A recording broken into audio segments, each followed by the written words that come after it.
Patrons, what's happening? Welcome once again to the guest episode of the podcast.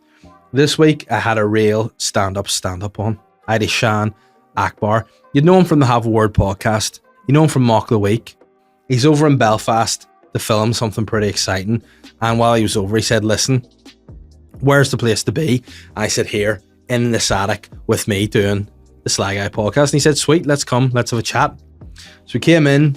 We spoke about a lot of things, stand-up, suicide, and listening to 90s music with a Bollywood touch. Guys, this was one of the most fun episodes to record. I laughed from nearly start to finish.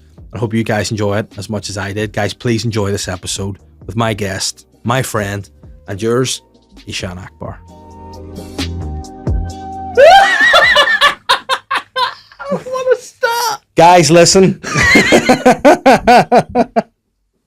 Believe it or not, we've been podcasting for about 3 hours here, and I've just hit record. So, listen, I've not done myself any favors here, Eshaan, at all. Like, before we got in, the parking, I didn't park well. I totally emasculated myself with my parking. It's a Sunday morning. I'm stressed out of mental health problems, and I didn't hit record.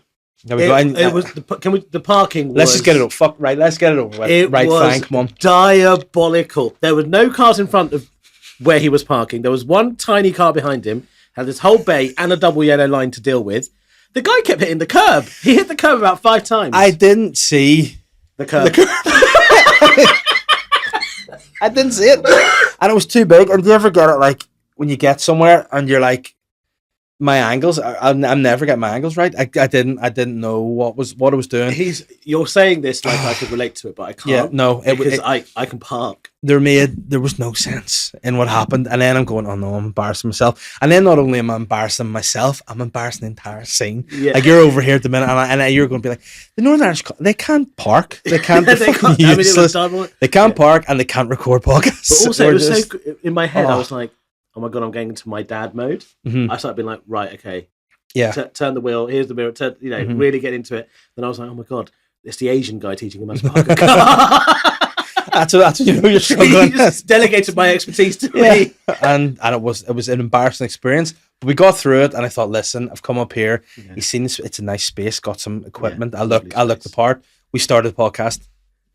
Hadn't hit record. Great. Fuck's sake. Great story. And you were in the middle of a great story. Yeah, so for anyone that doesn't know, Eshaan, you're in Belfast. You were saying you're here once before. Yes. And you've been here almost a week. Like, are you going home, or is this, have you reloaded? Is this I think your I'm new just home? Staying here now. Just staying here. Nice. Yeah. Well, it was Shankill. On the Shankill, nice. And do you have accommodation sorted, or do you just know a guy? I know a guy. Nice, no fellas. If you can live on the Shankill, you need to know a guy. You can't. Yeah. Oh no, because we did a wee bit of a tour earlier. I'd asked you. I said, "Have you been? Because you can't come to Belfast and not see the murals or the peace walls or anything like that." Yeah. So I took on a wee quick tour of the falls and the Shankill and the Crumlin Road. And what did you make of it? It was terrifying. So many bits of it were terrifying, especially all the look. I don't know what side your fans are on or whatever, but both of them. They're massive. No, my fans are massive loyalists. This is a UVF and UDA exclusive. I loved podcast. it. Do you know what? It was great. Make me feel proud to be British. Yeah, thank you. But also,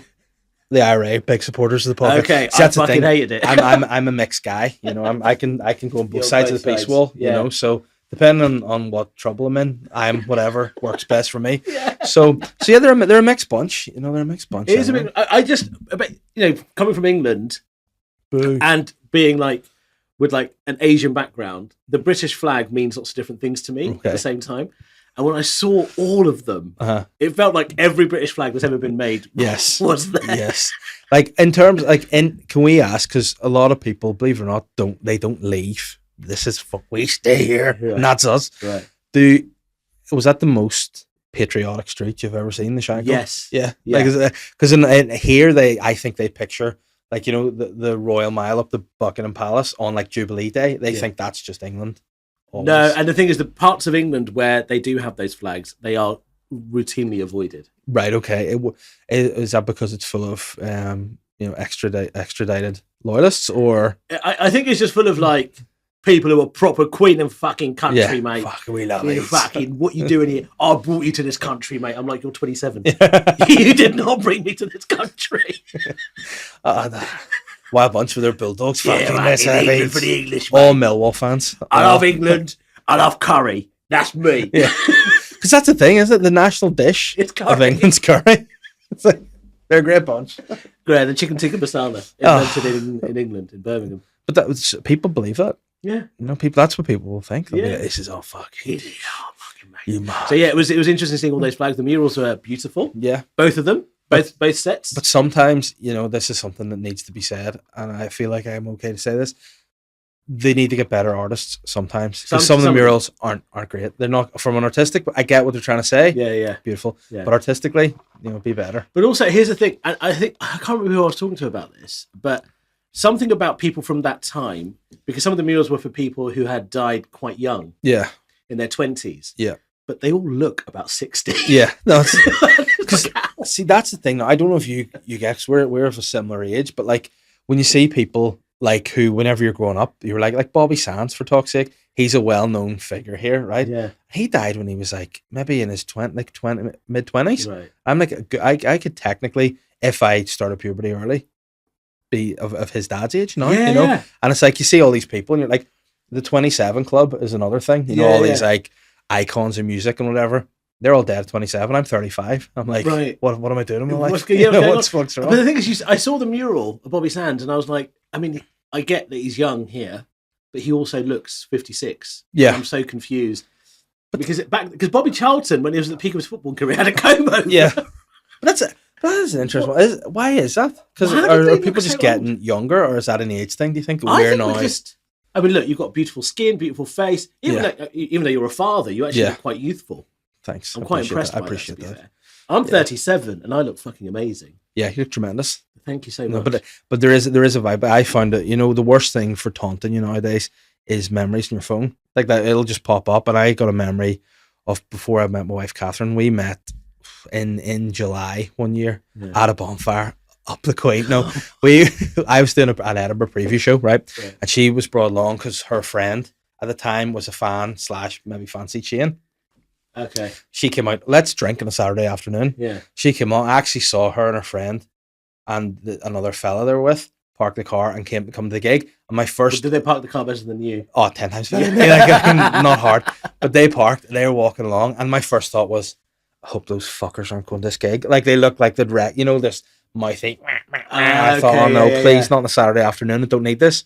But they did, they came to the gig, and afterwards, I just we had a good chat, straight away. It was like, and obviously she was very, very pretty girl, and I thought, maybe there's a chance here. Yeah. Probably not thinking it was, and lo and behold, I got her tied down, fucking Come kids on. and everything. But then she came, so that was we had met in July, and I was going to Edinburgh for the month, so I sort of said, you should come over for a couple of days. Yeah. Probably looking back, but wild. She didn't know. I could have killed her.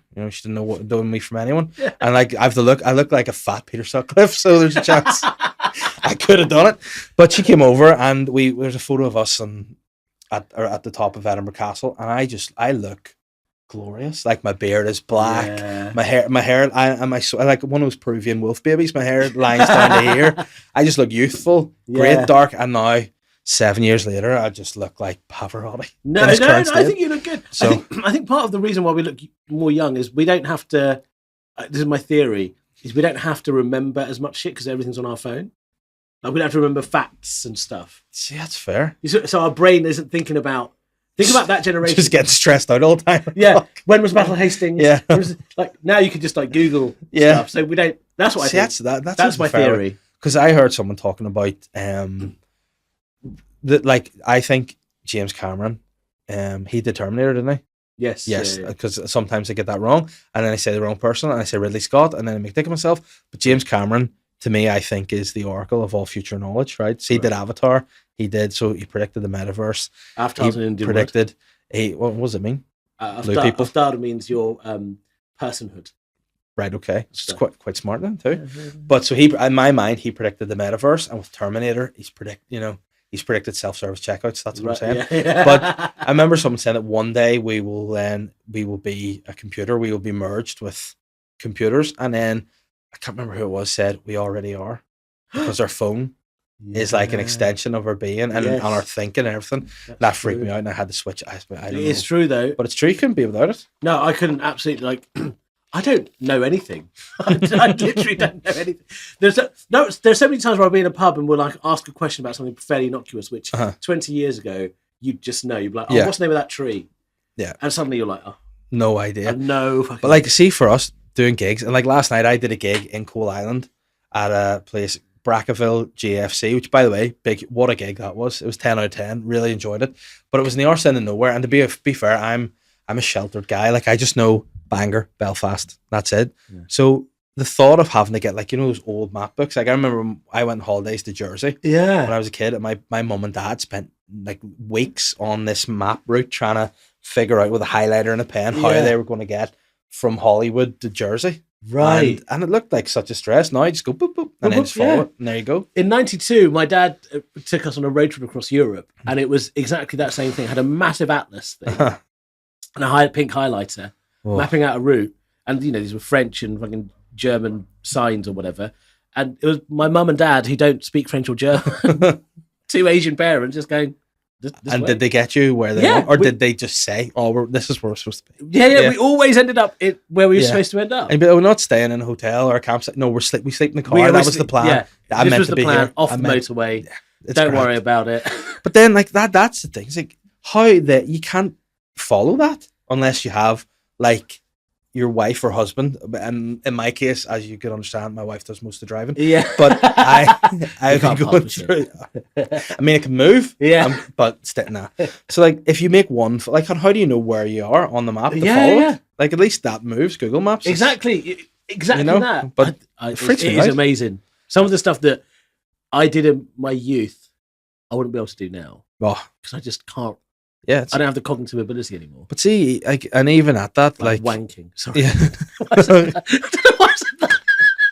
I just think like that is this is like a fucking old man thought, right? I was thinking recently, and I don't know why it was. I think because this is why I have to book an appointment to go and see the hygienist, because I want him to get a wee scrape at my teeth. Okay. I just feel like, listen, you should go to see your hygienist at least once every 6 months. Yeah. Right. So I booked that, and then I thought I started overthinking things, because I think when you get your 30s, you start overthinking health concerns way too much. So I was like, I need to see the hygienist. Is there going to be plaque build up in my heart? Am I going to have a heart attack coming? Yeah. And then I started thinking, how quick can I get a boner? Because that was my test. I was like, right, if I can get this quite quick, the blood flow's okay. Yeah. So if I can't, you need to worry a bit. I was weird because I was in a WH Smith at the time and I had to just sort of test it. But that was a worry. I thought, like, as long as I can, you know. I genuinely believe that my heart, like a part of my heart, has got like a, you know, one of those cliff faces where there's too much salt. Yeah. And it's just like, I think one part of my heart is just like white of just fucking salt and blood pressure. I did blood tests, and it said I've got high blood pressure, high cholesterol, and every day I think, whenever there's a bit of a twinge or I'm out of breath, I'm it's happening. Yeah, I'm dying. I get that exact same pattern. Now, my wife's a nurse, right? So whenever I went in, and the nurse at the GP's was like, I went in for the asthma clinic because I need to go be puff, and she's like, when you're here, do you want us to do a wee checkup just generally? And I was sort of like, you can't say no. Yeah. And I went, oh, sure. And she was like, do you know you're overweight?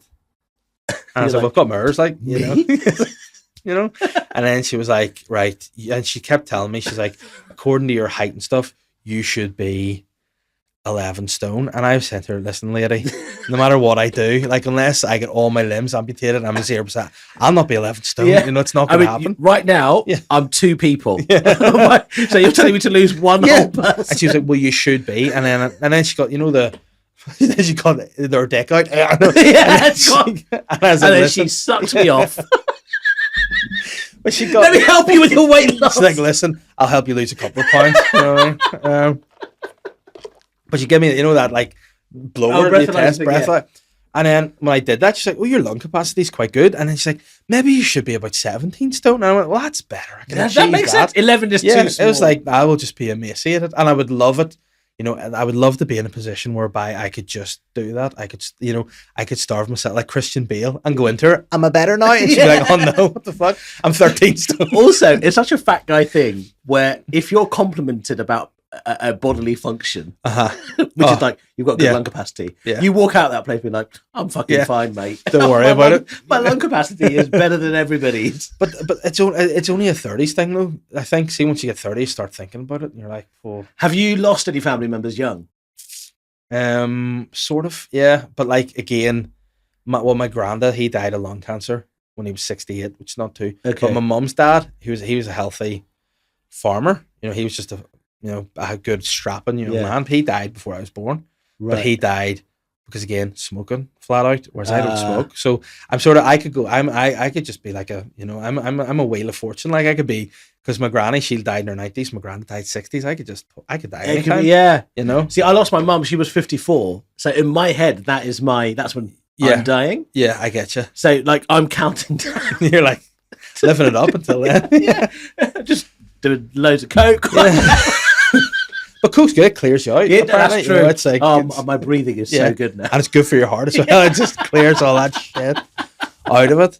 But it's health is just, it's so, like, I remember when I was younger, believe it or not, I used to be quite a specimen. I used to be in my weights. I used to love all that shit. And then I got married. I'm like, I don't need look sweet anymore. I'm tied down. I'm sorted, mate. Bingo. So But also the thing with health, like especially now, if you spend 5 minutes on the internet, on Instagram, there are so many like health influencers and fitness influencers, and I get it. It's good to be fit and healthy, of course it is, but it's not going to stop you necessarily dying when you're going to die. Yeah, there are people who do marathons that die. Yeah, and footballers, that happens. Football, like that seems to be a. So sometimes I'm just a bit like, oh fuck it. Because have you heard that theory that's? I don't know whether God does this, or he's like, God gives you a set number of heartbeats, and how quick your heart beats, and you can use them as much as you want. So like if you're super active, your heart's beating more, you're running out of heartbeats. So that's it. I love the thought of like them, God and his angels having a meeting at the beginning of the year, allocating this on a Microsoft Excel spreadsheet, and they've got a full formula of how many heartbeats they allocate per person. And it's like in this one, because then you get people who you're like, how are you still like Ozzy Osbourne? Likewise, why is he? Keith Richards. I know, how are they still? How does it makes no sense. Mick Jagger. And you go to these guys, and then you look at other people, you go, oh no, this is just. You don't really see obese like old people though. No. When I see a fat older person, I get quite happy. Yeah, but then a lot of fat older people are thin people that just get old and get fat. You know, rarely are they the big units that see it through. Like, Like you look at people, like even when they turn good, like the darts player Andy Fordham was huge. And he lost all his weight, and everyone's like, "That's great." Then he just died. You're like, "Oh no, stay fat, Andy." So what do you do? It's so confusing. Oh, it's wild. What do you want us to do? Like, have you ever heard of the musician? He's a Hawaiian guy, and he's called Big Iz, and he was he like sang somewhere over the rainbow. Okay, and he's like, see, when you go to Hawaii, he is like the guy. Yeah, he sang on a guitar, but to us it was a ukulele. But wait till you see this guy. But then it's like you look at him, and you go, what age is this guy? I'll try and find Big Iz. Big Iz. Now I like his vibe. I like his energy. I like how he conducts himself. Wow, fucking hell. So he's a big dude, right? He's a huge dude. But again, very very chilled, very Hawaiian. He looks like Moana a lot in that photo. Moana. But he let me just see what age he was when he died. Like a young guy. 38. So like our age. And he's just like, I'm gonna die by August. Yeah, so there you go. We're not as big as that though. No, but there has to be a point. Like I noticed that I'm like, right, okay, I need to, like for me, we were just chatting before we recorded there. I was like, both of us, we have like gigs coming up. We're like, I want to look sweet for the gig. Yeah. And that's kind of where my mind is in terms of, I want to try to lose weight for that. Yeah. It's not for my health. It's like, no, I can't look. Yeah. I can't have people scunder me, you know. But you know what? A lot of fitness influencers say that it's better to do it that way. Yeah. Which is to always have a target for something instead of just staying healthy, because that's unsustainable. But see, a lot of fitness, being a fucking fitness influencer. But see, the fitness influencers often like, see these get fit in 6 weeks. Nah, you need to. You know, what? After 6 weeks, I'm a binger. I've just realised my calling in life, which is to be an overweight guy that passes advice that he reads from fitness influencers. And I'm just passing it on. Well, you know what you should be doing? It's like, oh, what's that? What's that, fat boy? Yeah. But then what's good, right? And I still have kept some of this ability from my youth when I was a bit more athletic. See, over 5 meters, very fast, explosive. So, I could just burst and then impress him. But if any further than 5 meters, my athletic capacity drops massively. This is such a fat person conversation because my brother does the same thing. I'm like, we have an argument about whose quickie is. I'm like, well, over 50 yards. Yeah, you're not getting me. It's like after that, I need to sit down. But it's the thing because my dad is a big unit now. Not that big, but it's a big unit. But he used to play cricket internationally. Oh, very nice. And then after he got married, he would eat the same amount as he did when he was training. Yes. But he wasn't doing any training anymore. I get you, yeah. So I'm guessing you probably had the same thing, which is you weren't... Yeah. You eat the same amount as you did when you were burning all that stuff. But see, I look back like on my school days and the diet we had at school was fucking insane. Like, say if we went to school now, it'd be much healthier. Like, every day I would have gone on my break and had like a wee packet of Tasters, tin of Coke, lunchtime, baguette, muffin, you know what I mean? Because we were playing rugby every day. Yeah. It was grand. Whereas now I think... You think my lung hearts would just stop, just be done. I say hearts there, I have two, but the first one just be gone. Straight away, man. Jamie Oliver's kind of changed the game on that front as well, isn't he? But here's the thing with Jamie Oliver, he's fat. Like, he it's is. like, cool on Jamie. He's got a little paunch, isn't he? And he loves his wine. He's got a wine belly, like he must. I reckon he's got gout. Yeah. Oh, I was like, he's got a big gout face. He's got the goutiest face. His face is so gouty. He's such a red gout face. You can spot a gout face. Like, when he's cooking, he used to go, well, right back to it. His toes hurting. Yeah. But like, you want to see him being a unit, or like really ripped, but no, he's just to be gout. Like, he's got he's rich fat. He's Henry Lee fat. Yeah. Just gout fat. Yeah. Just gout fat. Yeah. Oh, what a guy.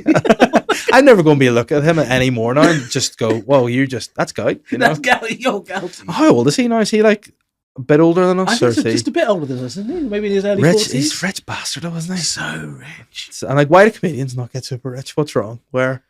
Some of them do. So in my previous life, I used to be, when I was a banker, I used to manage a comedian's account. Okay, and was this a known comedian? I say here because obviously, of course. Yeah, very known comedian, yeah. And healthy? Very healthy. He got healthy. Oh, he's got healthier now. That's that. He's all watching. He's like, don't give him a name. Don't tell me. He's even healthier now. Like, he's fitter now. But back then... Oh, right. Okay, I think I know who it is. Yeah. And back then, he had a lot of money. And has he done a Netflix special recently? It's garnered a lot of criticism. Yeah. Okay, I get you who. Yeah. I see. And he had a lot of money back then, 2006, we're talking. Yeah. Oh, so he might have run a sitcom or something around those times, maybe. No. Right, okay. Not a sitcom guy, but people were very interested in his financial affairs not long after 2006. Oh, I get you. Tune it, very nice. Yeah. But then how do we then start churning that over? How do we do it? Guys, patrons, let's go. Yeah, well, now, because of the lovely patrons, that helps. Yeah, that does, definitely. But I remember speaking to him because I did QI with him, and he recognised me from those days. From the bank. Did he think you were undercover? Yeah. He's like, are you He looked at me and he goes, your voice sounds familiar. I'm like, 2006 Barclays Wealth. He goes, what the fuck are you doing here? And I'm like, I'm a comedian now. Yeah. Goes, why? Yeah. I'm like, I saw how much money you had. You're my inspiration. Why? Just my comedy? No, your bank. That's what I saw. So we met and he was just talking about like that whole incident and how much it fucked him over. Yeah. A bit. But he's survived it pretty well, to be fair to him. Yeah. No, he's done all right. Yeah. And I see him a lot sort of on more of the American scene now. Yeah. But his thing is, I said to him, how do you make all this money? He's just like, just gig. He does 300 tour shows a year. Like when he's not filming. Yeah. 300. And on top of everything else. Like, see, that's always the way, isn't it? You have to be flat out. You have to be like I'm in the middle of a 5-night run of gigs, and I thought today I was going to be fucking shattered because I did a festival during the week, and it was, do you ever have these ideas that like your girlfriend or wife or whatever gives these ideas to you, and like, oh, I should come, I'll come and I'll bring the kid, and you're like, I actually hate before I do a gig. Do you ever get that? You're like, I don't want to just have the crack. I need to think about what I'm going to say and put a wee set together in my head. But I was like, no, come on, it'll be grand. And it was. Then the gig itself, I would say, fine. It's just fine.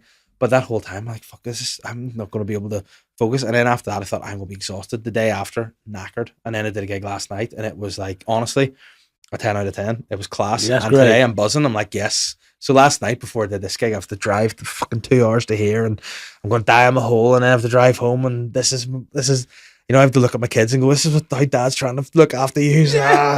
But it was grand, and now today I'm like, this is the last a couple of days off now. I'm like, yes, let's go and let's have a great gig. The worst is, and this happened to me recently, is I've been so busy with all my gigs, and one day my partner was like, look, I'm going to come to this gig. Oh no. It was in Birkenhead, near Liverpool. And there were just 12 people there. There were just 12 people there. And I could see in the car back, she was just thinking to herself, he's this busy for just 12 people. Yeah. I'm like, no, I play bigger gigs. Yeah. But I'm like, why did you choose this one? But that's a convincing problem. They're like, so this is what you... Yeah, this is why you never home. Yeah, because that was... My wife at the beginning had a similar mindset, but she thought it was like we were cool. She thought comedy is...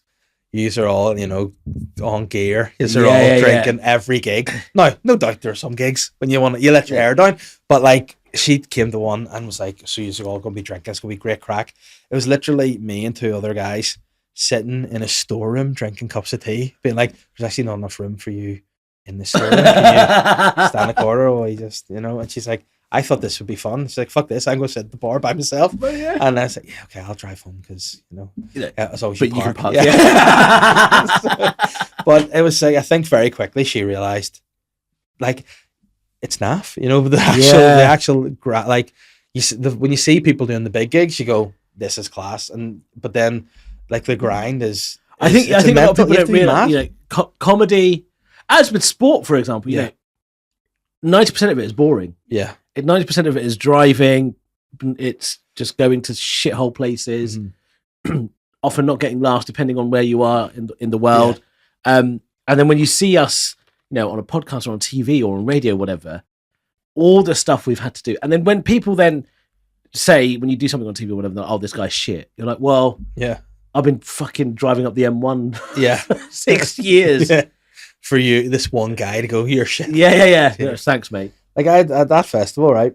We parked. It's on a farm, and we sort of parked in to register and whatever. And again, I'd driven in, and I parked well this time. It was just it was in the field. It was in the middle of a paddock. He didn't park. He just stopped. Left it abandoned. I actually just did a handbrake park on that one too. Didn't even use a brakes. But when we went out, some guy got out of a car, and he just went, "Fucking there he is!" Oh. And I was like, I had no idea who this guy was. And he was like, "Oh, the big guys have arrived now, the stars." And I was like, I don't know. I don't know who this guy is. And I don't, see, because I never watch any of my stuff back. So I don't see myself as anything other than just a guy that talks shits with his mates. But this guy's like, "Oh, I love you, mate." No, I was like, I appreciate that, but it's weird that the first thing you did was, I was like, it's just, how do you react to that? And I was just like, "Oh, have a nice one, mate." It's very weird. And then when I went in, they're like, "Oh, can you sign this program?" And I'm like, why? Who wants that? Who wants that? I just did, and I did it massive so no one else could sign it. But But that's the thing with podcasts as well. I think audiences then feel like they know you. Yes. Because we're revealing so much of ourselves. Yeah. We don't fucking know you. Yeah. So be nice, but don't be a cunt. Yeah. But that's definitely it. And I think sometimes with like maybe some people who, or maybe like younger comedians maybe. Yeah. Who come in. Like I definitely have seen like a little bit of a batch of young who maybe listen to podcasts, come in and are like, "Oh, there he is." And it's like, but I don't know who you are. You still need to like, you maybe know us, but just be sound. Like that's half the battle is being sound rather than being like, and sometimes you just have to go, okay. And I think then that's what I go, am I just an old grumpy man now? No. I'm just happy sitting by myself. But like some people are wild. And the thing I get all the time, someone walk past you in the street and I'll go, "Dave," and I'll just go, "Mate," it's like, but it's like, where do they know you from? And then nothing's more embarrassing when you think you know somebody because they listen to your podcast. Yeah. And then you used to work with them like 10 years ago. You're like, "Oh no, sorry." Do you remember the admin team? And no. That's where you know me. Sorry. Oh yeah, I actually, I'm your wife's ex. Yeah. Nice. This happened to me on Thursday because I was walking back from where the gig was before the show, and a guy walked past me and he quoted me from another podcast I've done. And that was kind of nice, fine, whatever, familiarity. And then I was walking back to the gig, and another guy comes up to me, and in my head I'm thinking, oh, here we go. Yeah. Another fan, right? And he just goes, namaste. And I went, what? to make sure I understood, he did the hands. He went, namaste. He was quite drunk. And I'm like, what are you doing? I don't, that's not me. He goes, where are you from? I said, London. And this was my favourite. He goes, come on. And I was like, okay, my dad's from Pakistan, I was from Bangladesh. And he goes, Assalamu alaikum. And I'm like, what the fuck is happening? I'm like, okay. And then he goes, Inshallah. Mashallah. And I'm like, what are you doing? He goes, I'm speaking your language. I'm like, no, you're speaking Muslim. Yeah. It's not a language. Oh, was he just the guy from Belfast? Just a random dude from Belfast. And they goes, look, I'm just trying to make you feel comfortable. I'm like, you're doing the opposite. God love him, because in his head he's like, I'm waiting for this moment. This is like an Eminem moment disappear. Locked and loaded with my Pakistani phrases. One day. Namaste. Good luck, mate. Yeah, was he at the gig, or did he just fucked off? Just into an alleyway? Yeah, just carried on walking, but it was his day. But it was the bit in my head was just like, as he came to me, it was humbling because I was like, oh, it must be a fan, and it wasn't. It got even weirder. Yeah. Oh, that is brilliant. And like, we had an interaction with a guy, both of us, when we were getting our coffee before we came here, and it was so one of the weirdest like moments. And I had to say something to him because I was like, the rest of the conversation would have just been so awkward. Like, so the guy was working in the coffee shop, and he was telling us he was going on his holidays. And what was the phrase he used? He said, final trip. Yeah, so he's like, oh, it's my sister's final trip. And we sort of looked at each other like, you know.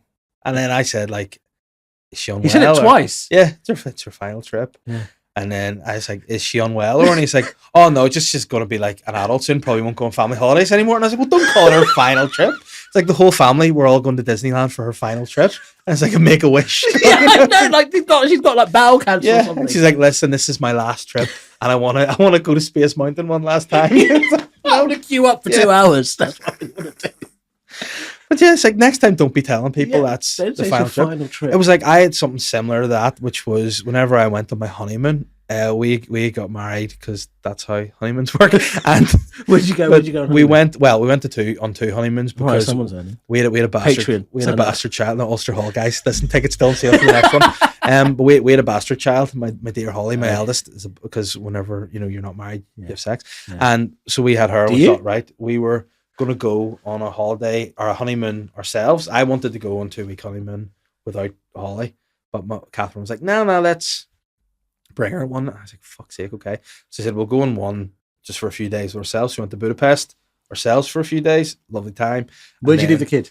With the grandparents. Okay, not the airport. No, just so we actually have. I made a joke actually recently about having cages out my back that I put the kids in, but there was a woman who worked for like child support, and afterwards she's like, I don't think that's appropriate. I said, I don't think it's appropriate that your brain thinks I legitimately leave my children in cages. Like, it's so true. It's like, what do you think? It's like, what goes in your head? Sometimes audiences are like, I'm like, do you honestly think I did that? Yeah, and they're like, well, you shouldn't joke about that because some places they would put children in cages. I'm like, America. Yeah, well, exactly. And I'll keep them there, but not in my house. All right, so lady, get out of my face, But after we went then to Lanzarote for a week, so one of the first nights we were there, Catherine started feeling really sick. She was like, I'm dying here. I can't. I thought you were doing an impression. No, it's like she was like, no. No, I've got the wee cold coming on. God love me. But she was like, I feel a little bit sick here. We'll see how I am in the morning. I said, don't worry. Next morning, she was really sick. She's like, I can't leave the room. So I was left, just Holly, who was 1 at the time, and had me and her, right? So I was just trying to entertain a 1-year-old in Lanzarote, which is just trying to keep them awake enough until they go to sleep. Yeah. So I had her in the pram. I walked up and down the promenade, and she'd gone to sleep, came back to the hotel, and I was waiting on a lift, and I was holding her in the Like, and this old lady came along, and you know the sort of old ladies that have all their jewelry on because they're on holidays and they don't want to get robbed, so they have all the jewelry. She's on there, and she was like, "Oh, are you okay?" And I was like, "Yeah, you know." She's like, "It's just the two of you," and I was like, "Yeah, it's just me and her because my wife's not with us." And she was like, the woman, swear to God, she goes to me, "My husband's not with us either," and she was like, "It's hard now, but it'll get easier." And then rather than go, "Oh no, she's just up in the room, she's sick," I just sort of nodded at her and was like, "Thank you, thank you." And then got into the lift and went up the room. Thought nothing of it until like a couple of days later. The three of us are in the swimming pool, bounce around. A sweet woman comes past in a mobility scooter and just looks at me. "You fuck like you moved on." I was like, "Oh, he's not with us either." And I was just like, I should have just said to her, "Oh no, she's totally alive, but just physically not at this moment." But I didn't. I just thought. But then it also works the other way because, like, so my mum passed away 8 years ago, right? And I was in Prague. Oh, I'm banned from there. Yeah, I was in Prague having a lovely time, and it was interaction like outside a pub. I was talking to some locals, and I was like, "Oh, my mum would really love this place, but she can't." I said she can't be here. Yeah. The guy was like, "Oh right, is she busy?" And I went, "No, she's dead." And the guy looked at me like, "Oh, fuck." Yeah. What do you say to that? It's just funny the phrases we end up using. Yeah. But see that, have you ever had that the classic with an audience member? If you say something about someone's mum, they go, "Oh, my mum's dead," and you're like, at that point, you're like, "Are they or not?" Then you go all in. I remember I had one moment with a guy who was a prick. So even if his mum was dead, don't care. But he said something to me about, like, "You're fat," and I was like, "Yeah, well, it's not my fault. Your mum's pussy so high in calories. It's not a problem." And he was like, "My mum's dead," and I thought in that moment he's having me on here. So I just went, "Yeah, oh no," because whenever she choked to death my cock, the fire brigade had to cut her off the end of it. And then his mate came up after me. He's like, "Oh no, his mum's actually dead. Genuinely dead." And I was like, "Well, there you go. Hey, you play with fire, baby. You're gonna get burned. You're gonna get absolutely fucking burned." But that was the one time when I was sort of like, "Oh well, it's fine." It is what it is. And it was a true story. Actually, that is how his mother died. So, no, only joking. She was already dead. And of course you were. Excuse me. The joys. Yeah. Can I ask you one favor? Yeah. Can you turn around and face the camera a bit more, please? Thank you. Yeah. Sorry. See, I don't have a producer, but listen, I've got producing in me. Sorry. You know what it is? The reason I turned is because I've got a trapped nerve. Oh no! Well, turn. I feel terrible. No, you're like, "Oh fuck." No, I'm fine. Now. I'll be fine. Well, and what is it? I've not had a trapped nerve before. How do you get a trapped nerve? You've been doing something to get it, or does it just basically happen? you do. It could be an impact injury. You move a certain way, and then it makes it worse. I'm not going to tell you how I got the trapped nerve. Okay, because it will get way too dark, way too quickly. Right. Okay, that's fair. And this feels like a very high energy podcast. Yeah. Well, listen. If you want to get dark, basically, it's a failed attempted suicide. Right. Welcome to the Sly Guy podcast. Well, I'll just say I'm thankful it was a failed attempt. There we go. A reminder of my incompetence. This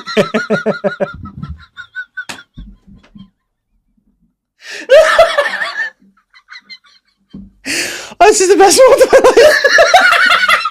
I thought you were going to say, I was like a wank injury or something. No. Oh well, yeah, no, that's one of my my favorite jokes I did is probably a similar topic. It was about like like the closer of my show. I did a show called Dad because I had a child and I'm fucking hack, right? So I called my show Dad, and the only reason I called it Dad was because I wanted to superimpose myself on Michael Jackson's Bad album. So that was the poster. So it's just my face on his body. I love it. And that's such a funny image. It was so great. And the closing joke that I had was, when you become a parent, you learn things about yourself. Like you learn that you can cope with no sleep. That's something you have to be able to cope with. You learn that you can manage multitasking. As a man, you have to be able to pack all these up. And I think the most important thing that I learned was that I was too heavy to hang myself. And like that was a joke. And then I sort of at the end, I'm like, "Guys, thank you. Have a nice time." Sorry for the Patreon. I'll stall. Yeah. So that's funny. Yeah. So that's a cracker. Thank you. So yeah, I love that. That was a nice one. And I was like, and I love those ones where people are like, "Oh, this is going to be a nice week." Oh no, But yeah, nice. It's nice. And I'm glad you're feeling more relaxed now that you don't have to. Yeah. No, what we're going to do, we're going to go through exactly the reason why on a separate Patreon episode next. So if you want to see that, yeah, we'll do a Patreon. Yeah, I'll come back and do a Patreon. Yeah, and we can all talk about our attempted suicide. Yeah, there we go. So yeah, Belfast, you've had a nice time. You know what? It's far away from my mind. No, it's been a really nice time. I came down on Thursday. We're at Sunday now, so whenever you're listening to this, the Sabbath of all days to come do a podcast. That's how dedicated we are to making you guys to this thing. So yeah, I've been very welcome, been made to feel very welcome, and I had the show with you on Thursday. I really loved it. It's a lovely city. And would you think of, as I would say, you would sell some tickets here? So would you think of coming back and doing a show maybe in the Limelight or somewhere? Yeah. I asked my tour manager to add Belfast to the list. Excellent. So hopefully I'll be. And are you planning a tour anytime? Yeah, so I'm hopefully you'll hear an announcement soon, but I'm planning to do a tour next February to April 2023. Nice. Yeah. My first national tour. Excellent. And yes, I'm dead excited about that. Yeah, because Belfast is great, and like your set was great. Again, I think the thing is now we were sort of chatting a bit before the podcast that the scene here is now like it's so different to what it maybe was when you started. Like it would have been very colloquial. It would have been, this is it, Catholics, Protestants, haha. And whereas now, I think with probably streaming and YouTube and seeing a lot more like American style, New York style comedy, here's kind of a bit similar. Like a lot of so you can sort of like people are coming over and they're like, that's fucking great here. Yeah, I think that's definitely. So, before I did your show, I was a tad nervous because my last experience doing a gig here it wasn't bad, but it wasn't great. It was we talked about how sometimes having a tepid performance feels worse than dying. Yeah. So, and I talked a lot about religion in that one, just as in being a lapsed Muslim, and it didn't really wash that well. Yeah. Here, I think one of my opening jokes was, as a Muslim from a Pakistani Bangladeshi background, when I look at the Catholic Protestant stuff, I'm like, oh, that's cute. Yeah. And they're like, you see for what? It did not land, I'll tell you that much. And so, yeah, but when I came, I was a bit nervous this time, but there was definitely a sense that the comedy audience were a bit more literate about different kind of things. See, and so, was that in the Empire? Was it? Yeah. I think it has a more of an older crowd, maybe. I think maybe some of the other like Pugs or Laveries has more of a younger crowd coming through, whereas I think the Empire it was like the only show in town for as long as anyone could remember, and whereas now you have kind of, I think the Empire, you'd sell it out every Tuesday by the fact that it is the Empire Comedy Club on Tuesday, so you could put anyone on. Whereas I think with other clubs sort of sell based on the lineups, and I think with podcasting and things like that, people are, getting the gist of what's. I think the other thing as well, I mean, Belfast is now one of those cities I've added to the list of cities I love performing in. So Belfast, Liverpool, Manchester, Glasgow. There is the common thing there is they've got a big history of a working class population, and although I sound like I'm not, I love those cities because there's a very good sense of humor. Yeah. And my kind of sense of stuff is just a bit banterous, a bit cheeky, a bit whatever. Whereas I really hate playing to well-heeled middle-class crowds in London. They do my head in. See, I think it's that, like, I suppose it's almost like an Edinburgh show type thing. You know, like a lot of people, like to me, if I go to watch comedy, I want to laugh. That's the end of it. I just want to laugh, relax, have a good time. Whereas I don't think you should be going to comedy like going, and what are you trying to say about capitalism today? Or and it's like, just be funny. Just be funny. Because there's some people like, I mean, at the minute we myself and William wrote a blap that was made for Channel 4, and some of the other ones, I was like, there's such a different sense of humor there that I'm like, to me, they're weird and not funny per se, but it's like you know how diverse comedy is, but ultimately still be funny, don't try to be weird or try to be, just be funny. And I think that's why over the last 6 years, with the proliferation of comedy and podcasts like this, has changed it so much, because audiences can see, oh, the stuff I see on TV is so sanitized. Yeah, actually people are talking about fucking failed attempted suicides on stuff and having a laugh about it. And so I think that's really, really great. So you guys doing stuff like this is awesome for comedy, I think. Yeah, and that's the thing too. Like it's almost like, certainly in my time doing stand-up, it's almost hard to get gigs booked or lineups because there's so many gigs now happening, whereas before you'd maybe have one or two maybe a month, very infrequently, maybe 1 gig a week. Whereas now, like you're saying, can you do this? Oh, I'm gigging here. Everyone's busy. And it's great to which see, is great. Yeah. And I think like we maybe have, I suppose the difference, like our scene here compared to like Dublin would be much closer to what, the sort of more middle class London scene would be. Right, you would struggle. Like I've gone to Dublin a few times and eaten shit, and I've gone, oh well, this is, I don't know what's going on here. Whereas you go to somewhere like Galway, it can absolutely kill it. So it's a strange balance. But that's the other thing is what I think about particularly Belfast or Dublin, Glasgow, all these places I mentioned. I think the reason I love those gigs is if you're not funny, I guarantee there's someone in the audience who's funnier than you, just because of the way people are in these parts of the world. But if you are funny, the amount of love you get is crazy, because for that same reason, because these are funny cities. These are cities that have been through a lot of shit. Yeah. So you know how to be funny, and we've got uncles, cousins, friends who can spin a yarn and make us laugh. Yeah. They might not be able to do stand-up, but they'll be very, very funny. And I think that's why I love it. They're funny cities. In their own because right. one of my mum's, so it's my dad's 60th birthday a few months back, and my mum had a friend there, and I told one of his stories in the last podcast about how he had gone to Amsterdam and he had taken a brownie, and he said that it had no effect on me at the whole thing. He's never done drugs in his life.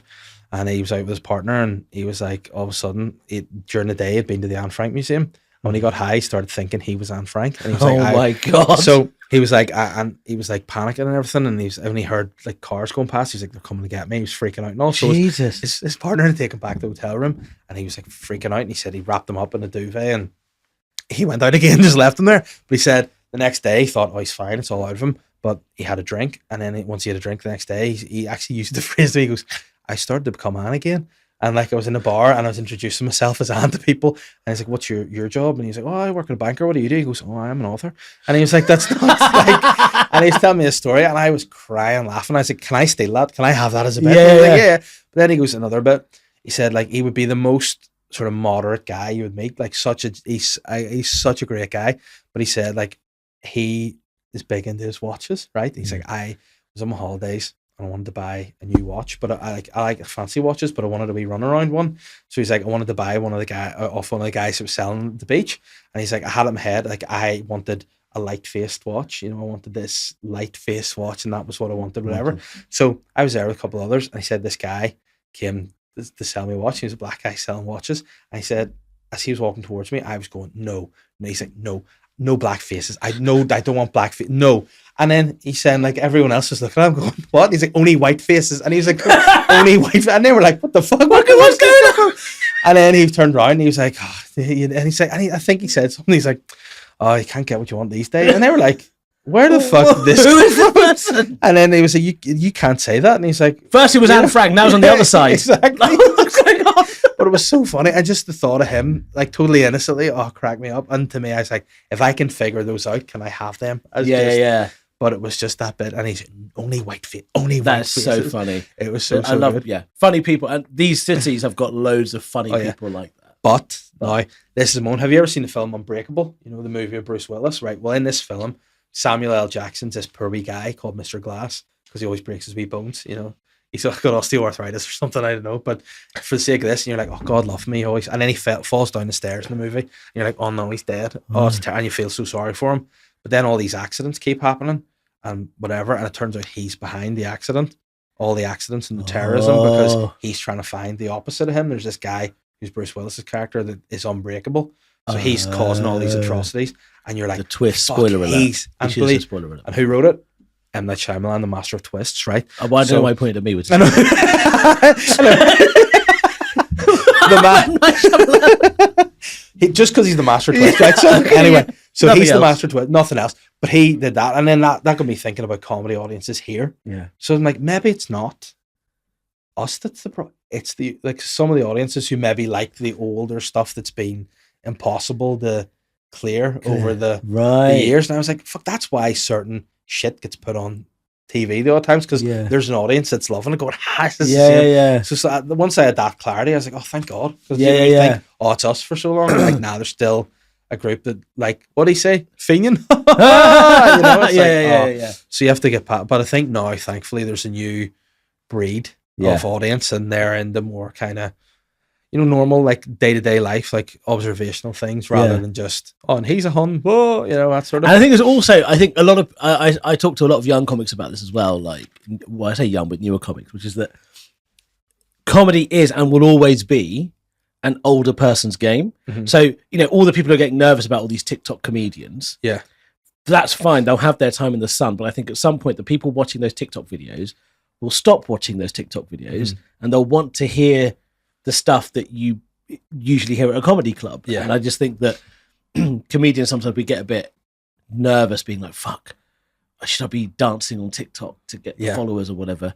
I don't think you do. Stuff like this is podcasts or whatever, where people get to see the way you think and that stuff makes a huge difference. See, I think that's a mental thing too, that like, it is almost such a process now. Like, if I could not be on social media, I wouldn't be on social media. Right, get away with it, because it's stress of like, fuck. It's like a popularity contest. Yeah. But ultimately, you need to do that to sell tickets. So it's you have to kind of expose yourself differently than some comedians have been exposing themselves over the past. Perfect. But like, in a way that it's like, fuck, I need to put this up here so people will buy it. You know what I mean? And if I could just, all I would like, if people have said to me, like, what's your kind of goal in comedy?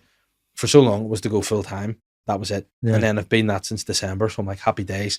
I didn't really have another goal. Now it's just, if I put on like a big show, it'll sell out without having to stress. Yes. Fucking sell it. That's the next time. You want to put bums on seats in this job. Yeah. That's it. And then that way I won't have to fucking do whatever. Do all this. I love the thought of him. I would like to see you do some TikTok. I mean, what I did something on TikTok. I danced, but it was only because, do you ever see DJ Khaled dances? Like, yeah. So I did something where, because I just look exactly like him. So I was doing a dance and I was just copying his moves. But then I put it on TikTok and people were like, "Oh, sweet," like being serious. And I was like, "I am tired." Like I was wearing flip flops and all, dressed the same as him. And they were like, "Oh, sweet dance moves. We didn't know you could move like this and all." And I was like, "This is what the fuck? Really weird." Yeah, but it was. That's the only dance that I've done. But the thing is, I should, because I used to be a Bollywood dance choreographer. Yeah. I mean, you could blow TikTok up. I should really. Yeah, but you need to stretch up, limber. Yeah, you don't want the trap nerve. Get the old arm game. But yeah, I used to be a Bollywood dance choreographer. Yeah, and I should really do them, but I just don't want to retire from that game. Yeah, and I mean, but see, that's always good to have in your locker if you're doing like, say, a live podcast or something. And people just have you have a skill. There's a lull of conversation. Yeah, and suddenly I just get up and go. And people are like, wow. Like, it's me being able to, sing like an angel. That's something I just keep. Oh, can you sing like an angel? Yeah. Are you in a choir? No, I just what kind of singing? What kind of? I just like to sing like R&B, like a little bit of Boys to Men. Boys to Men, yeah. Although that sort of we've come. Oh yeah. Oh look at wow look even at the you gotta. But do you ever listen to those guys? And then I think there's a bit in this somewhere. But why are they all so fucking like desperate and then like such incels? They're like, every single one be like, if you don't love me, what's the point of being alive anymore? But all R&B songs are like that though. And it's just a lot of like emotion. And then there's one I was listening to, like, I was in the house by myself doing a bit of housework, stick on some classic 90s slow jams, and I was listening to a song Genuine sings called "In Those Jeans." Have you ever heard that? No, how's that go? It's a whole song of him talking about what he has to do to get inside this woman's jeans, and he's like all this wee like metaphors and things. He was like, the chorus is there any more room for me in those jeans? And he's like, I just want to taste it. And it's like, what the fuck? It's like, it is the most, but they can sexualize anything. Like 90s R&B is just, and then he's getting to the point where he's begging this woman, just please, I'll do anything, just let me in those jeans. Is there enough room? See, the thing is, I'm actually genuinely, if people ask me the thing that I'm most proud of, it would be that I'm not an incel, and I'll explain why. Right, because I grew up listening to 90s R&B, while simultaneously listening to Bollywood songs, and Bollywood songs where Genuine is talking about how can I get into your pants. Yeah, Bollywood songs, when translated, are basically, if you don't love me, I will kill myself. like there's songs about them jumping off mountains, letting themselves drown in the sea. Just the way they express love. Yeah. There was one guy there's one song that I really love where basically the translation is like, if you don't love me, I will drain myself of all my blood. Listen, I'm not being dramatic. I'm not. But I will literally have zero blood in me if you don't love me. So I listened to those songs growing up. when I try to ask someone out for the first time, Like, hey, can I get your jeans? No, I I, would- will kill myself and give myself a trap nut. I would love to see the verses you'd write in a Valentine's card. And then at the end, just a question mark. Hey, if you don't let me in your pants, I will hang, draw, and quarter myself. Question mark? What do you reckon? Oh, it's Eshaan again. It's like, oh, there's nothing more drastic than It's so draining intense. Oh my god, Bollywood love songs are fucking intense, bro. We translate, but also there's sometimes stupid one is like, I love you the same way I love kites. They love kites.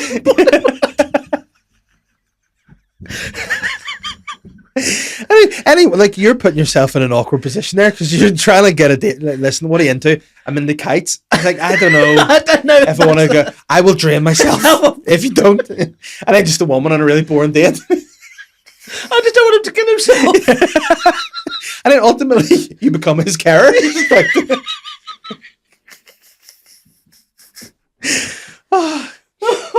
I have bought a vat of acid, and if you don't, I'll put my face in it. Like, what are you doing? But also I want to make sweet, sweet love to you. On the flip side of that, you know, I'll rim you. There's a lot. Oh, but like, even like the Backstreet Boys, that song's like, I don't care who you are, what you did, where you're from, just love me, please. Please, I beg. You're so desperate. Oh my god. But it's wild. Like, yeah, end of the road. End of the road. It's just like end of the road. Yeah. Hey, girl. I know you love me, but you don't realize it. You know. And now I have no alternative but to kill myself. Oh, but then nowadays music's just fucking much more chilled. You know, I saw a really funny video the other day of this wedding. Sorry, I have to tell you this story. There's a video of this wedding and this girl in a wheelchair, and she's getting married. That's not the funny bit. She's in a wheelchair. She's getting married, and the DJ plays "When Your Legs Don't Work Like They Used to Before."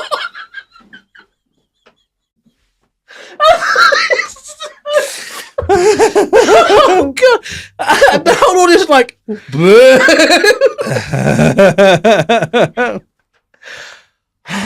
oh, the DJ's just in the booth. I got you, girl. She's look up to him. Bring me the night. I'm about to drain myself. Oh my blood. Oh. I mean, I don't know where we come back from. That's the fucking funniest thing I've heard in my life. So funny. But Jesus Christ. I mean, definitely. In like, I remember being in school and like feel like rom-coms too. They breed incels as well. Yeah. And you just I wonder how, like, you know, how could you be cool with girls whenever you were growing up at the time we were? What? It's wild. Like okay, I've only ever asked one person out in my life. Uh-huh. Never asked anyone else after this incident. It was the first and last time. I went up to Sapna Agrawal, who was in my year. Beautiful. She went on to become president of the Oxford Union. Nice. So we're talking like, yeah. And she was hot and intelligent. Went to the Leavers Ball. I went up to her and I said, "Hey Sapna, do you want a flamingo with me?" And she goes, "What?" And I said, "Do you want a flamingo with me?" And she goes, "Do you have a flamingo?" I said, "I think I meant flamenco." And then she goes, "Can you flamenco?" I said, "No." And then I ran away. That was it. And let me ask the question, because this could have been a formative moment. Was that where you learned to dance after that? You're like, I need to have volleys in my arsenal. I need to have flamenco in my arsenal just in case it comes up. There we go. But yeah, I've never really...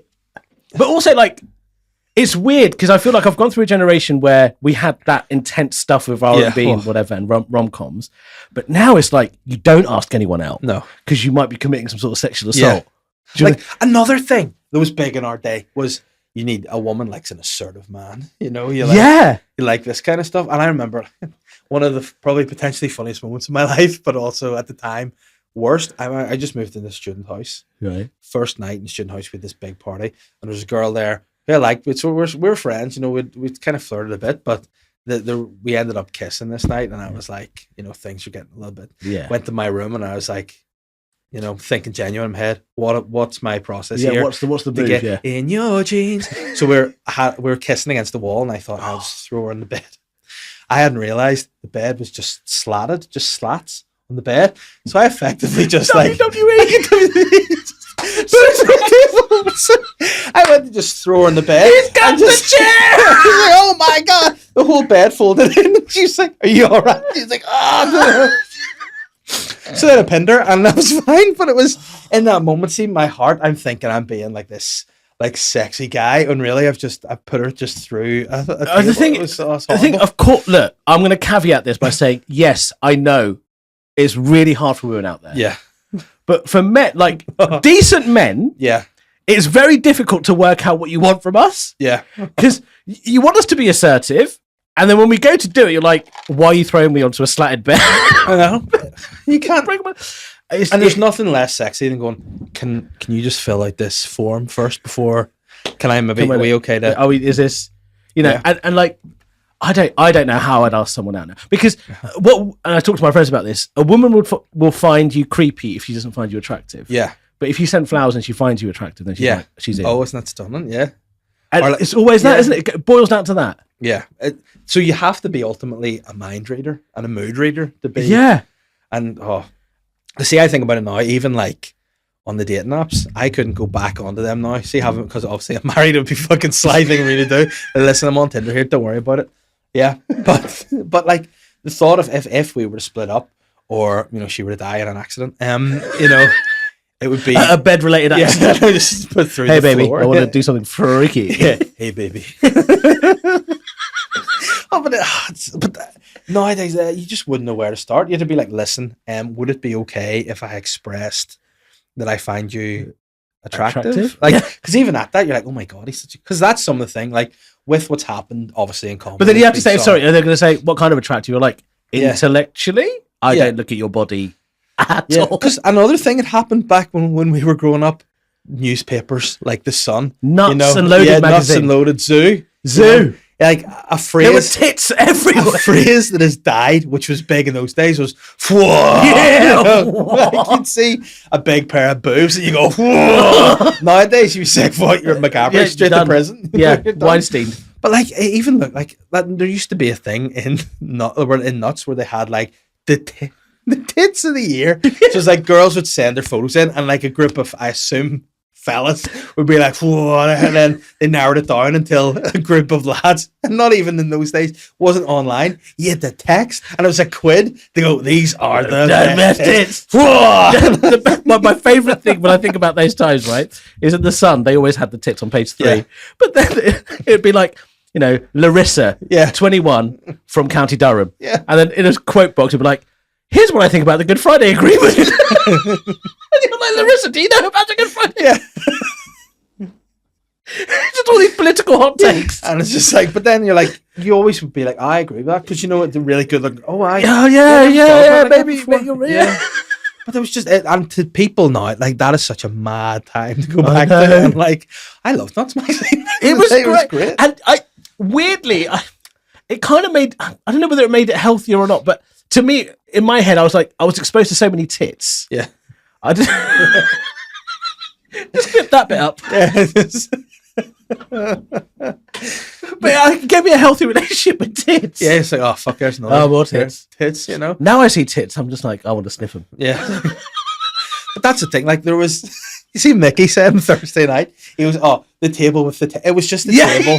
And like, I was like, they weren't even the most attractive women. But they didn't even make sense, because it just looked like, it wasn't like, you know, when you would wear a bra, it's a good sturdy, like, it looked like there were just mini water beds on trays at this table, and like, it was like, the table was just a constant motion, and you're on stage, you cannot help, like, you're not being a creep, you can't help but just go, oh. Because I think it is wild, because a lot of women think that we're choosing to look at the breasts, and when we're really not, because we're just like, we got fed from these things, right? So we're just like clocked in without even realising we're staring at them. And then another and they're like, can you leave the funeral?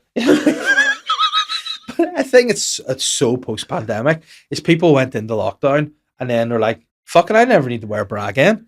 So nowadays people are going out and you can just see full boob, and the natural in your head you sort of go, you know, it's like you can't help it. Instead of and you're not going, whoa, you're not reaction, but you're going, you know, whoa, goodness, and you just can't help. You know, let me explain. If there's any women listening to this, if they're never right, but if there are, if you've got a male partner, right, you know how sometimes he goes to the fridge, just opens the fridge door and stares inside, and then closes it again.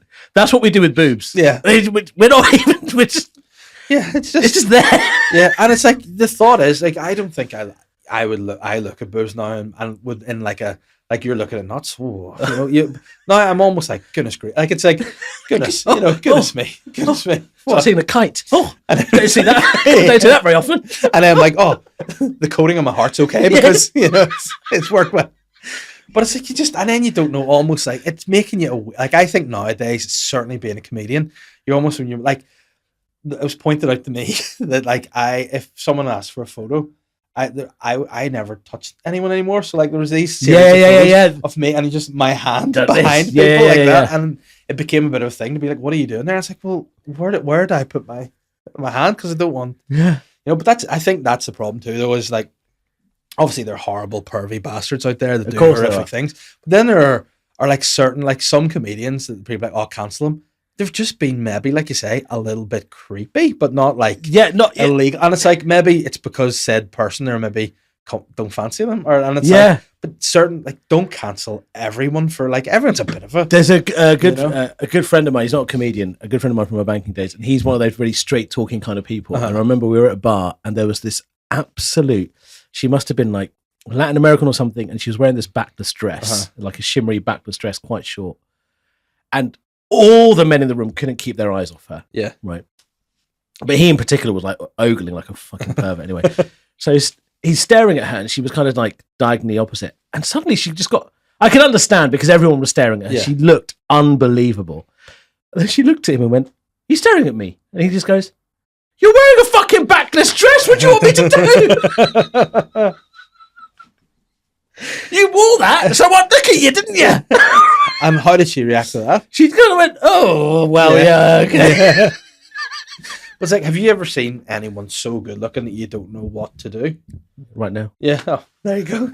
But I had a moment. I used to work in a gym, and we had actress Natalie Portman come in when she was filming here. And like, I mean, when I say I've never, apart from my wife, seen anyone as beautiful as she was. And so you know, but she was obviously part of that's like, listen, she's come to this gym for a few weeks when she's over here. Yeah. You know, she doesn't even go. Her name's not really Natalie Portman. She's got an actual real name. So she came in. I was at the reception. And she came in and was like, "Hello," and I was sort of like, she's like, "There's just studio up there for you to go in the studio in."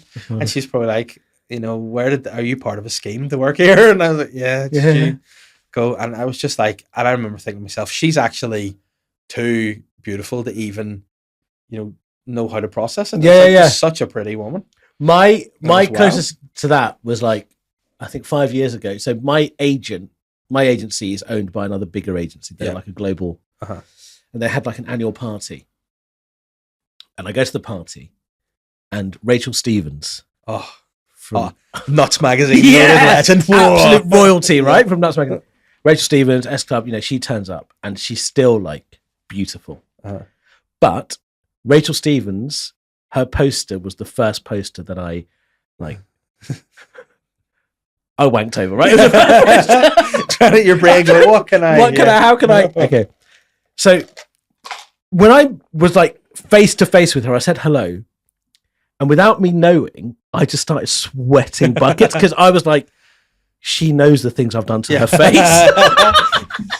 You know, I can see through the eyes of that poster. And I think there's a certain generation, like Denise Van Outen's probably got that. Yeah. Where she'll ask you, "How old are you?" And you'll say an age, she'll be like, "Okay, I know." Yeah. Like Kelly Brook. Yeah. Oh.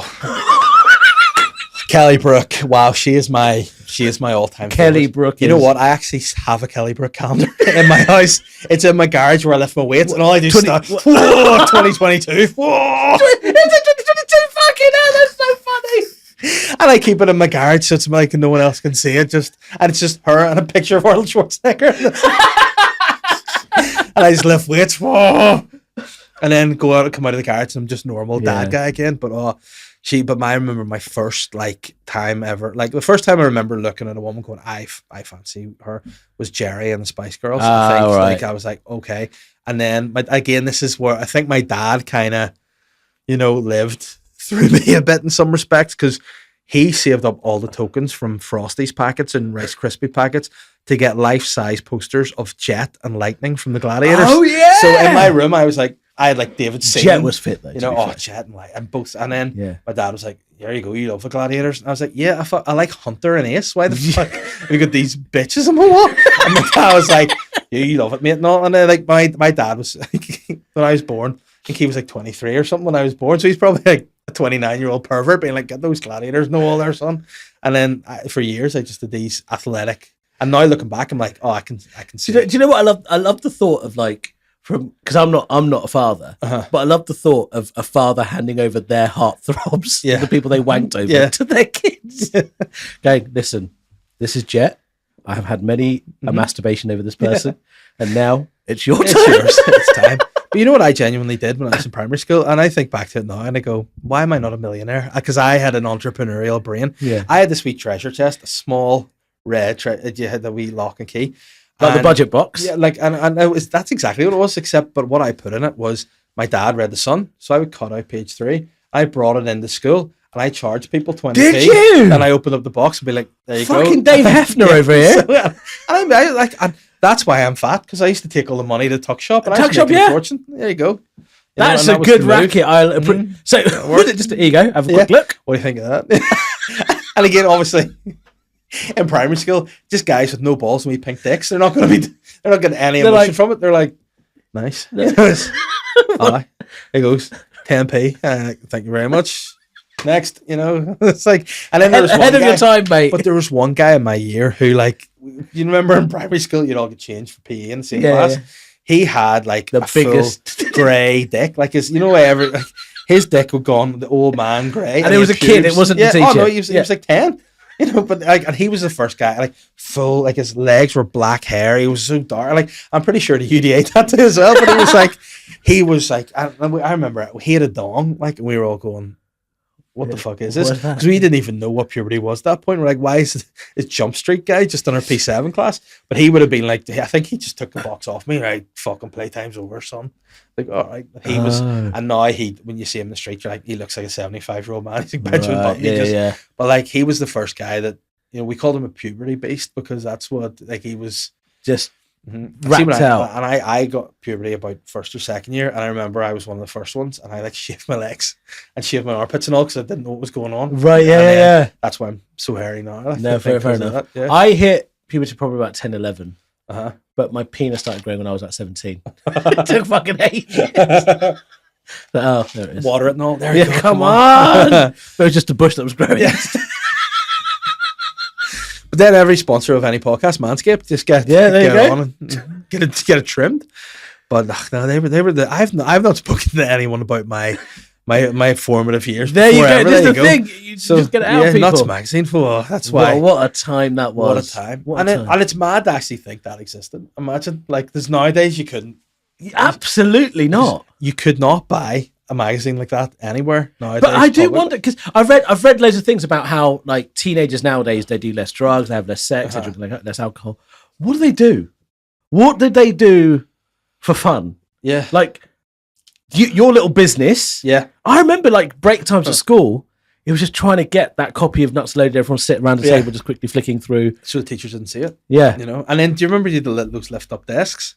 Yes. Yeah. There was always one fella with a desk. You knew you could get stuff, whatever you needed. Tits, sweets. Lucozade, that was another thing. We weren't allowed to sell Lucozade in our primary school because it got us all fucking wired. But one guy, I think it was a puberty beast, was selling Lucozades. But it probably my favorite was a guy called Patrick Thompson, who basically failed everything except DT randomly. Yeah. And then one day we we went to class and we had one of those thing desks. Yeah. But what he'd done is he'd built another compartment inside the desk. He had all these magazines and all this stuff. So we'd called it the desk. Yeah. So you'd go to Patrick Thompson and be like, yeah. have you got anything on the desk? He'd be like, yeah, whatever you want. Yeah. And he had drugs. He had fucking everything. It was great. But none of the teams understood because he would fail everything except DT. Yeah. So whenever we're in DT, this guy with a chainsaw and everything just really making amazing shit. I'm like, he's got so many secret compartments. It's crazy. Yeah, he's just like H.H. Holmes. But it's fucking, like, see when you say anything you want. I think I've said this before, so I'll not say too long of it. But whenever I went on holiday to Eshaan Akbar when I was 17, it was like five fellas and there's a couple of girls in our year. So we all went together and we sort of felt like, you know, because again, obviously pervy guys everywhere. So we were like, we'd look out for the girls and make sure they were okay. And we all were at the bar one day, but the two girls were sunbathing. And we looked across and saw these two fellas. You know, one guy was like on the girl's back, like massaging her, and he looked he's probably 25, but does he look like 50? Yeah. And then he had this big fucking bouncer looking fella with him. We were sort of, was everyone all right here? And this guy was, it turns out he was like a freelance club rep, and he had come in. So we were in our hotel, was like Escapades exclusive. That was the rep, but this guy, he's called Johnny Boy, and he had a fella with him, Rambo, and like they jumped over the fence and they were trying to sell this like boat party to us all, the girls. So Johnny Boy had this book with him, right? Sure. And he's like, he's fucking speaking out a geezer. He's like, look for that book and all. Yeah, it's the fucking parties you. And he had this slogan, and I can just still hit it off now. He goes, if you go to the beach party, anything you want, cock tits, fanny ass, minge, the works. And I was sort of like, in my head, I'm trying to go, like, what? Cock tits? And he was like, anything you want. And it was like, you want €5, anything you want, cock tits, fanny ass, minge, right? And he had this book, and he had one book that everyone was looking around the party photos, and Rambo was holding this other book. Now, Rambo didn't speak. He was like a silent enforcer. He just stood there. He's like, see that book Rambo's got? That's the Bible. I'll let you have a look at it. Maybe it's take away for a wank.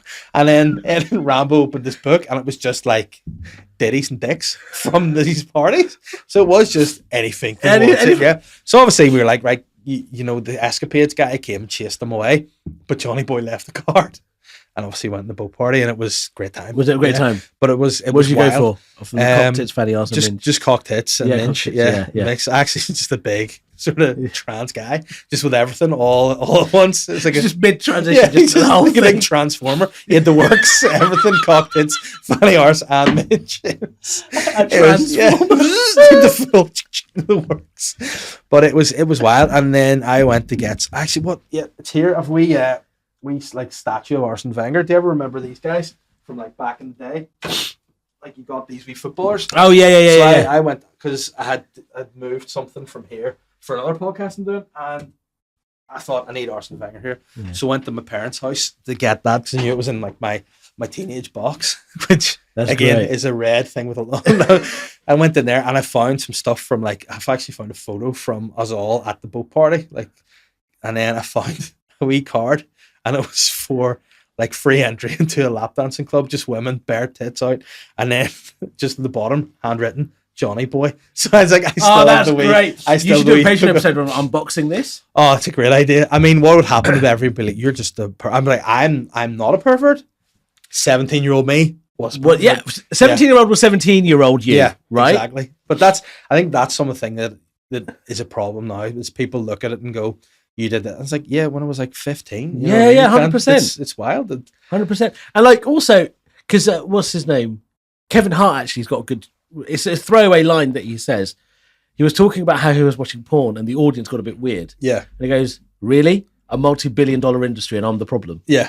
Right? And there's the thing, it's like, we were all doing it. At some point you mature out of it, but people get cancelled for shit that they did when they were younger. You're like, come on, I'm bloke. But like, do you ever see kids, like younger people, like even in their 20s now, and you're like, you don't, like, in terms of I wanted to do this, I probably really seriously thought I'd like to be a comedian when I was maybe mid to late 20s. Yeah, I started when I was 29. It's like whenever I was in school, like I wanted to be a fucking interior designer or something when I was in school. Well, like, really? What a rare choice that was. What a random, but that's because for some reason. Why that? Specific, it's very specific. I like changing rooms, I think. That was just about it. Like the ninth, that was what we were getting back then. You wanted to marry Kirsty also? I wanted to marry Kirsty, and I wanted to just be, that was my thought process right back today. If I do this, I become an interior designer like Lawrence Wellenborn. I get in the big breakfast. I'll meet Kelly Brook. There you go. It makes sense. Yeah. So I mean, that's the most sociopathic thing I've ever said. That's my process of meeting Kelly Brook, so and stealing her. But have you ever seen her boyfriend? He is like a full 10 out of 10 Italian model. Like, unfortunately, I've through getting married to my wife and having my kids, I've kind of gone, Kelly's the pipe dream. Let's blame Catherine for your inability to. But what I will say about Catherine, she looks a wee bit like Kelly Brook. She's dark and pretty, so Kelly Brook off Wish. But exactly, I'd say Sorry, Catherine. Yeah, no, but I mean it's off Shine or something. It's not,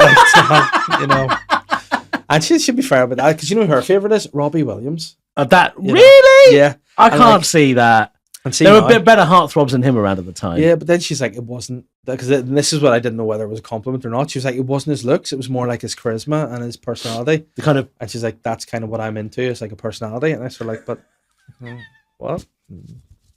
I hate it when women say that. I know. Like, when I was a kid, because everyone in my year got laid, and I didn't, and all the girls would be like, yeah, but the thing is, it's just like your personality is like the best out of everyone's, and I'm like, I don't suck my dick. Yeah.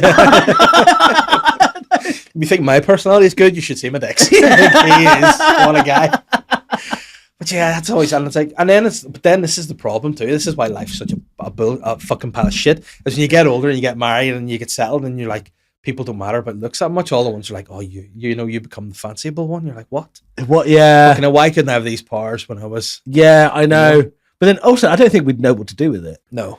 I mean, I think like when you get settled and you forget any kind of game you might have had. Yeah. And you're like, the chat's gone. But also, did you find when you started getting settled down that women got more interested in you or no? Yeah. Yeah, that happens. I think it happens to me so many times where as soon as I'm into a relationship, suddenly all these women come out of the woodwork. Yeah. And you're like, what? But I also think too, that's because they think, oh, you can just have a conversation because you're not going to be trying it on. But the thing is, we're always trying. Yeah, it's funny. Will be the math. Like, this is when technology, will go too far, and it's going to be so bad. It's whenever, you can record what your eyes see, and then your wife a bit, were you looking hurt? Nah, show me your hard drive. Oh, fuck. Fuck's sake. Ray-Bans have got that, haven't they? You can buy Ray-Bans that have got cameras on them. Why would you put it on sunglasses? The whole point of sunglasses is so you don't know. But see, that's the thing. I've seen you get you're like, why do guys always have reflective sunglasses and they're underneath it with eyes like geckos? Everyone.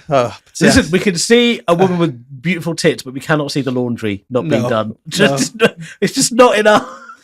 But that is the funny thing, and that's it. Like, obviously, we are animals, Yeah, we are animals. We are animals. So that goes. But it's almost weird. I find when you find like women go about a guy, like fucking him. Like Catherine started doing about Henry Cavill the other week. Yeah, she's like, oh, super. Oh, look at him, man. Like, where did this come? Like, yeah, where did that come from? For some reason, but this is going to sound so sexist. I know, and I'm not. I don't mean it to. But when a man is like 4, I sometimes think that's like a biological, internal, just automatic reaction. When a woman does that, I'm like, she's specifically chosen to do that. Yeah, she's had a whole thought process about the kind of person he is, whether he'd be good for the family or not, whether he's and then she's like, I want to fuck Henry Cavill. Yeah, because Catherine said that about Harry Styles recently, and it was the most. If a guy said it, it'd be like, that's the most wrong thing. She's like, well, Harry Styles is quite sexy now. Like, now he's no longer, like, I've been watching him from he was a boy, and now he's not a boy anymore. He looks like a man. Imagine I was like, oh, she was a fucking sexy girl. Oh, I know. Emma Watson. Oh, like, she's one I will never fancy, ever, for that reason. I'm like, I can't. She's a little child, and there's no. My bad good friend was like, saw Emma Watson recently. I think I liked her when she was younger. Like when Harry Potter 1, like the fucking hair. Yeah, like, what? Like that. Like, no, don't do that. But I mean, it's so. But then also, like, we grew up watching, we were similar age. Yeah. Britney Spears, Hit Me Baby One More Time. That was the seminal video. Seminal. Yeah. I remember when I saw that video being like, fucking hell, I'm really into this. Yeah. And then when I grew older, I was like, oh, no. It's like, it's problematic. It's a very problematic video. And then you see Britney now, I feel sorry for her. I'm like, Britney doesn't look well here. Yeah. See, whenever she got free of her dad's censorship. I think Britney needs her dad's censorship. You know, I think her dad was like, he should have come out and been like, told you, look at her, she's fucked, bro. Yeah, like, I mean, listen, we're trying to protect her, but hey, do what you want. Yeah, I know, wild times. I mean, we should just call this podcast the 90s. This is turned into the Jordan B. Peterson podcast. I know. I mean, there's been this has been great, but anyway, I think it's a good time to go and like try and find the trolls. Salvage our careers by shutting the fuck up. But listen, ultimately, it's all good. It's all good. We're all having a laugh. It's all a laugh. It's all a fucking relax your legs. Fuck, you know.